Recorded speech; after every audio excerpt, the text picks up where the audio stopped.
Fake వార్తలు సృష్టించి social మీడియాలో ప్రచారం చేయడంపై మాజీ మంత్రి హరీష్ రావు తీవ్రంగా ఫైర్ అయ్యారు. తన పేరుతో సర్క్యులేట్ అవుతున్న న్యూస్ క్లిప్పింగ్స్ పూర్తిగా అబద్ధమని క్లారిటీ ఇచ్చారు. అది ఉద్దేశపూర్వకంగా తప్పుదారి పట్టించేలా ఉందని మండిపడ్డారు. ఒక వ్యవస్థ ప్రతిష్టను దెబ్బతీసేలా కొందరు ఇలా వ్యవహరిస్తుంటే పోలీసులు ఎందుకు పట్టించుకోవడం లేదని ప్రశ్నించారు.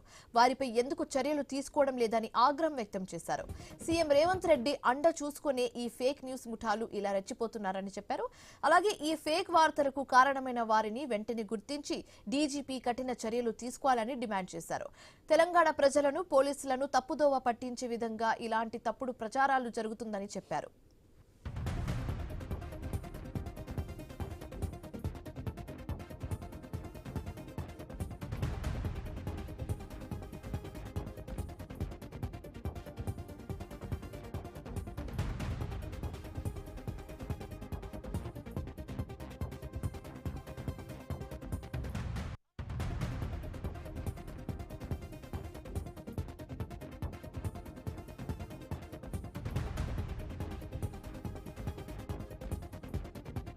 పోలీస్ వ్యవస్థపై ఫేక్ వార్తలు సృష్టించి సోషల్ మీడియాలో ప్రచారం చేయడంపై మాజీ మంత్రి హరీష్ రావు తీవ్రంగా ఫైర్ అయ్యారు.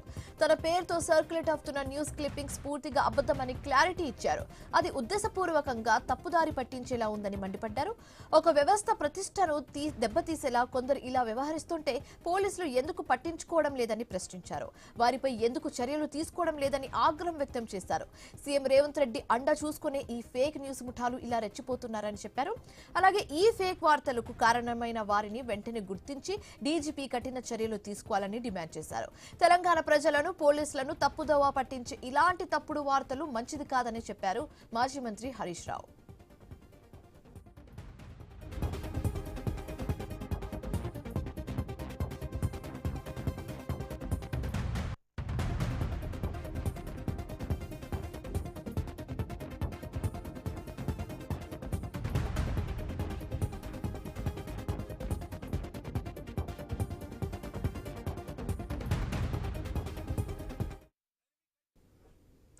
₹500